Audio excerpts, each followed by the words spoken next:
Hello everyone, welcome back to my YouTube channel for another exciting folktale story. If you haven't already, please make sure to like, share, comment, and subscribe so you don't miss any of our upcoming tales.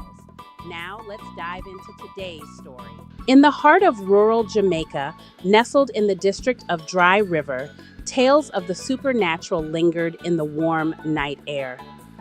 Children and adults alike knew the story of the rolling calf, a fearsome creature that haunted the dark, narrow paths winding through the sugarcane fields and banana groves.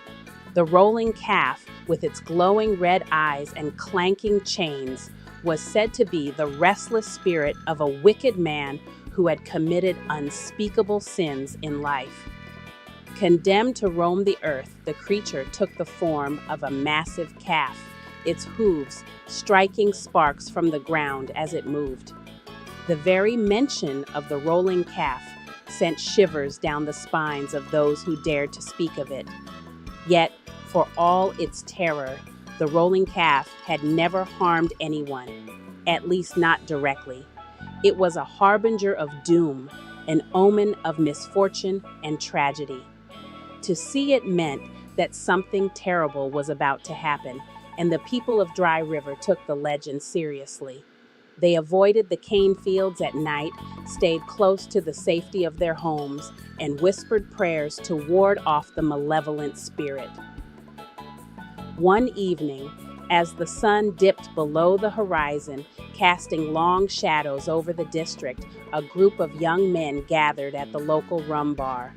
Among them was Leroy, a brash and fearless young man with a reputation for daring stunts and reckless behavior. Leroy had heard the tales of the rolling calf all his life, but he scoffed at them, convinced that the stories were nothing more than superstitious nonsense. "You're all too frightened," Leroy declared, taking a swig of his rum. "The rolling calf is just a story fee scare pick-me, nuttin' more." His friends laughed nervously, unsure whether to agree or argue. They had grown up with the same stories and had seen the fear in their parents' eyes whenever the rolling calf was mentioned. But Leroy's bravado was infectious, and soon they found themselves caught up in his daring spirit. "Me bet you a whole heap of money you wouldn't walk through the cane fields tonight," one of his friends challenged, a mischievous glint in his eye. Leroy grinned, his pride stung. "A bet? You think my afraid? Me take the bet.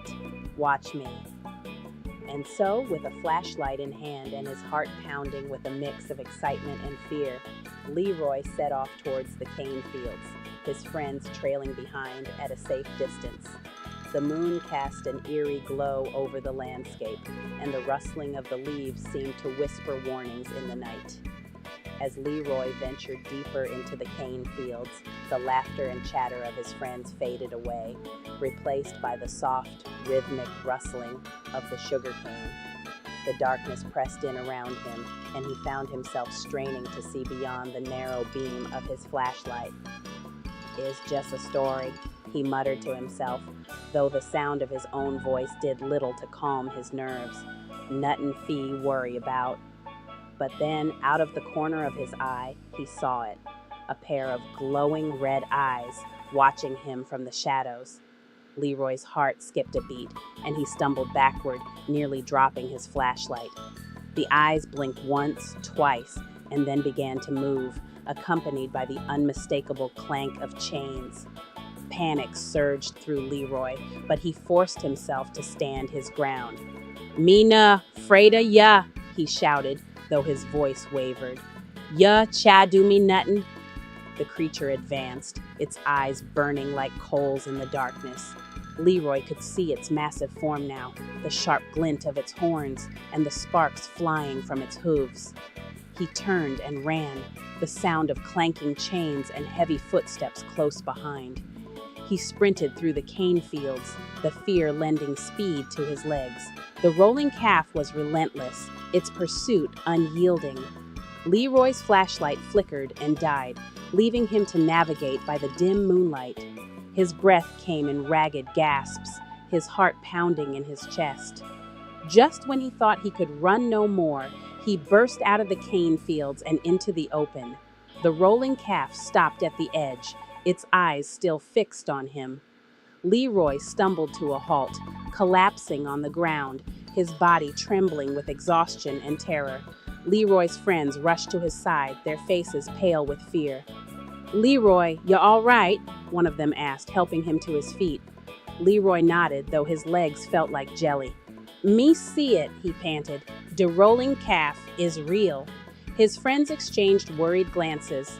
They had heard the stories but never believed them until now.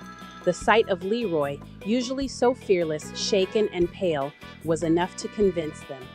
"Why need fee go?" another friend said, casting a nervous glance at the cane fields. "Is not safe out ya." They helped Leroy back to the rum bar, where the older folks gathered around, listening intently to his story. There was a murmur of concern, and the bar's owner, Miss Enid, shook her head sadly.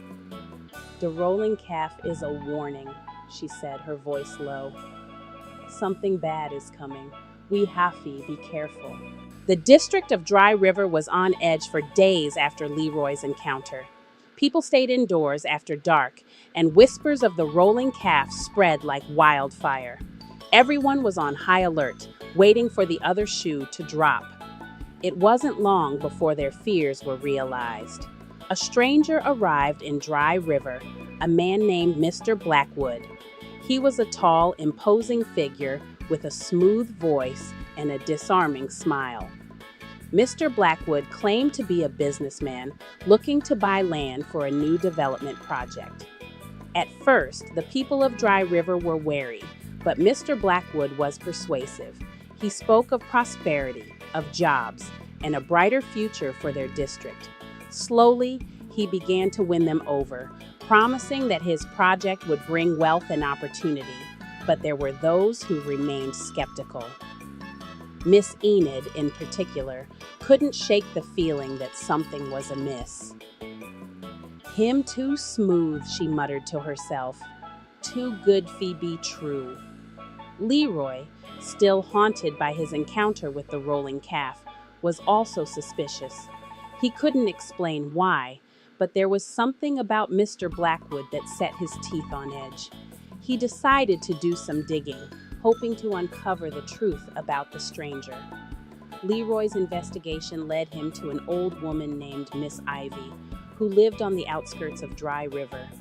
Miss Ivy was known for her wisdom and knowledge of the supernatural. If anyone could help him understand the significance of the rolling calf's appearance and the arrival of Mr. Blackwood, it was her. Miss Ivy listened carefully as Leroy recounted his encounter with the rolling calf and his suspicions about Mr. Blackwood. When he finished, she nodded slowly, her eyes distant. "The rolling calf appears as a warning," she said, "and it seem you're right about this Mr. Blackwood.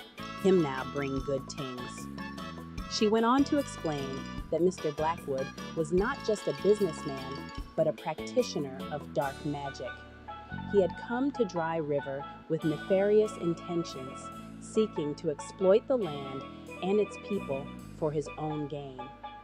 The rolling calf's appearance was a sign that the district was in grave danger.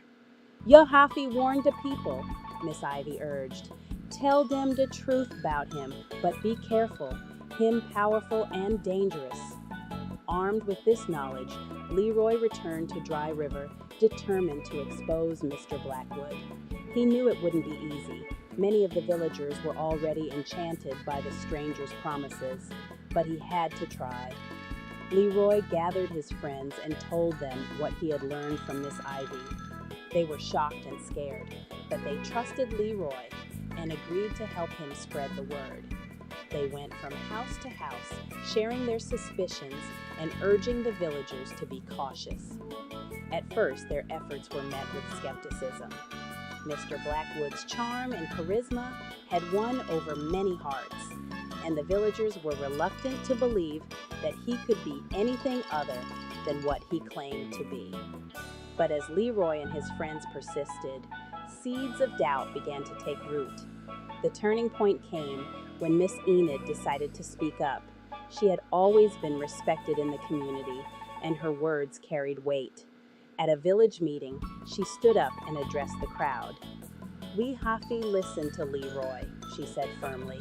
"Me feel it in me bones. Mr. Blackwood is trouble." The mood in the room shifted, and Mr. Blackwood, who had been present at the meeting, sensed the tide turning against him. His smile faltered, and a cold, calculating look crossed his face. "Dis is foolishness," he said smoothly.